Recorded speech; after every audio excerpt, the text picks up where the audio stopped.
Hello folks, welcome to a new series I'm creating. I belong to a local group here called Cantrak, and we have modules based on the Cantrak standard. Ours are a little different. We only have 2 tracks along the front, and we have loops at either end. So we'll have the run along the front, go into the loop, come back around the loop, come around the back, go back, and so we have basically an endless loop going around. That's been developed long before I was ever part of the club, and what's happened over time is the return loops, which are currently 3 feet deep and 5 feet wide, are starting to show their age. The track's a little bit out of alignment and some of the scenery's questionable on it, so we're building new modules. And part of what we wanted to do in building new modules is make them larger. Our standard is to have a table that's 2 foot deep and 4 foot wide. What we've done is we've taken 3 of those tables and put them together. So we have a table, and then a table behind. And this lets us have nice big loops on the outside. When you stop to think about it, if I've got this thing looping around like this, I have a couple of options about how I'm going to do it electrically. The way the club decided to do it was to have the main line that runs along the front with the rail that's closest to the front always the same polarity. So you got 2 rails here, 2 rails here. This polarity and this polarity are the same. You can see here a representation. The red dots are the same polarity, the green dots are the same polarity. So on the 2 tracks you can see that the piece of track closest to the front is always the same polarity, thus reverse loop in the very end. And with these new modules we're going to have to do the same thing, but when we constructed them we wanted to do more than just have a simple loop. We wanted to put some industry and some other things in. That's what this video or these videos are going to be all about, is the construction of those modules. And I'm going to show you where we are currently.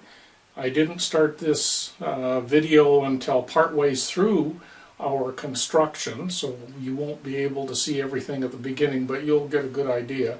Then I hope to, over time, continue to do videos as we progress through the construction of these modules. This is the first recording in a series of, I don't know how many it's going to be until we're done, but you'll be able to see where we are currently, and then as we progress I'll continue to do videos. I'll do some videos showing how we're doing some of the construction. Some of it will be still shots that I merge and talk about, but you'll see all that. So here goes with the first video, which is to show you where we're at today. Here you see the return loop from the entrance. The entrance would be from another table that's sitting over here. Our tables are designed so that this and this will be active for sure.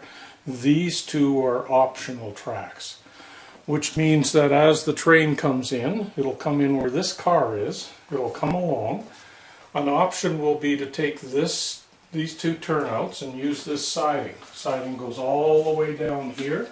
We can use that for storing trains, as well as just coming off the siding and then going back onto the main line again. So remember, this guy is the main line, and as we come around the main line here, it stretches all the way around here, comes all the way around and goes back to that gray piece over there. This gray piece over here will come back through, and it'll come through. This isn't the right switch here, but or turnout, but it'll come all the way through here. It'll join through on this turnout, and it will come back out on here. So we've made a full loop all the way around. Electrically, to do that, because the way we've configured the track, we need an auto reverse unit. The auto reverse unit will kick in at this point and be all the way around till this point. So Normally a train would come through, it'll come straight through here, it'll loop all the way around there, it'll come back, and it will go out. As I mentioned, the option is decided. Okay, auto reverse units, just a quick little note on them. What happens with them is as the train goes from normal track to auto reverse, if the polarity is different, the auto reverse unit flips its polarity so that the train can keep going. If the polarity is the same, it just leaves it. Now in our configuration, on either end of the auto reverse, the polarity is different. So when the train enters the auto reverse, it has to match, and now when it comes around and exits, polarity will be opposite, it has to flip. The implication is you can't have a train entering at the same time a train is exiting. The other issue is if you have metal wheels, you can't have a metal wheel set bridging the entry as it's bridging the exit. So that limits your train. And if you run passenger trains with lights like all the cattle units, they're great, except the whole car is live from the front wheel to the rear wheel. So the actual car can't span the entrance or the exit. And overall that limits you. In our case, that was one of the reasons why these return loops are larger, because we want to run larger trains. I've got some really big passenger trains, and I'd like to run them, and I can't with our current shorter reverse loops. Hopefully with these larger reverse loops, we'll have more room and be able to run larger trains. The option is the siding. Now the next series of options is we can come in here and go in this inner loop, which also goes all the way around and comes through a turnout here to get back on the main line. Our thought behind that is we can store long trains in there, or if this outer loop is blocked for some reason, we can use the inner.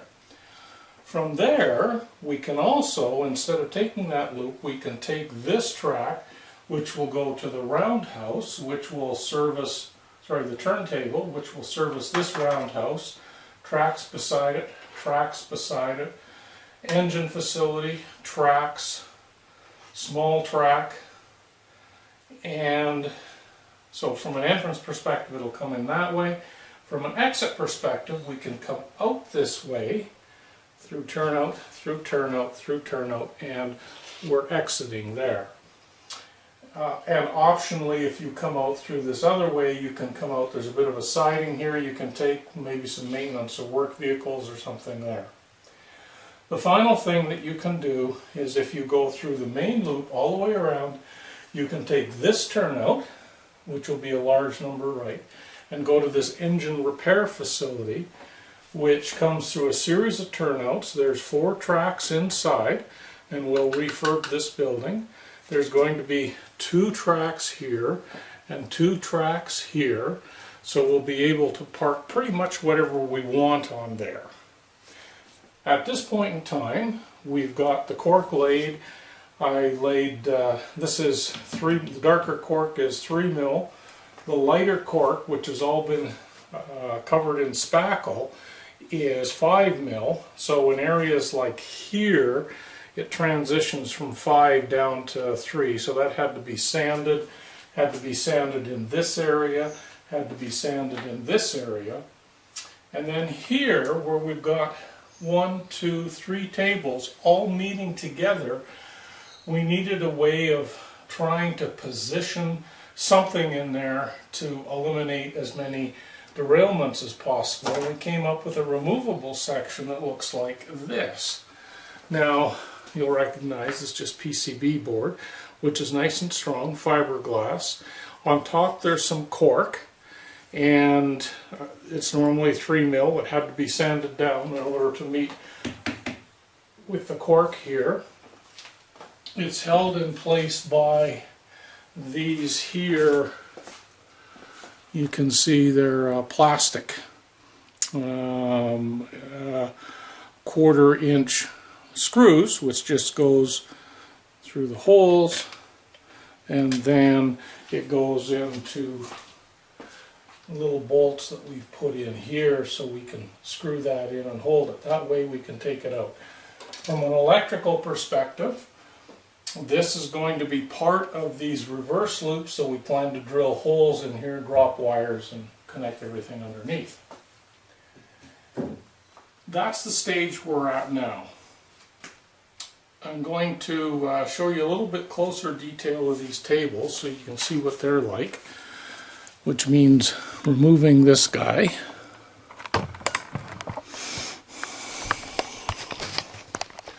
And so you can see an individual table, wood, plywood, 1-inch foam with a 1/4-inch plywood underneath it. And let's go up so you can see the whole table pretty much.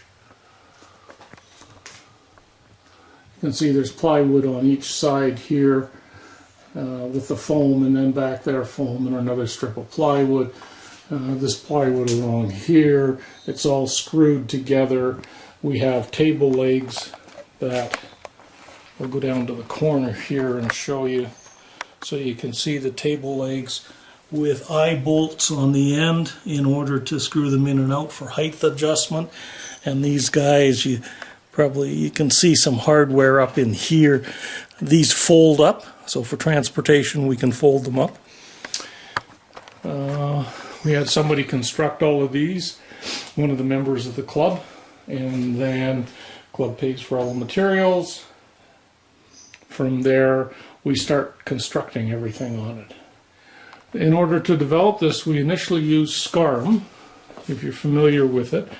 Here's the picture of it here, which is the, and here's, we show only 2 loops in the siding going in, but of course we extended this, and we extended from here onto here.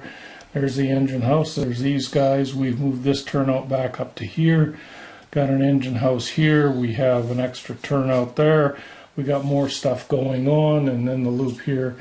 You also see up here kind of a double racetrack going along. We're thinking that for this table we may put an elevated section in and put a separate track that can run DC or DCC, and we are looking at 2 options. You can see this is an up and over based on this in here. The other option is an up and over figure 8, and not sure what we're going to do. Here's a bit of a mock-up of one. The issue is the corners are really tight in there, and you could run maybe a 2-engine local, but we're thinking we may also use it with, it's going to be set up to run either DC or DCC, in which case we could put a Thomas the Tank engine or something like that on it, which the kids all love to see.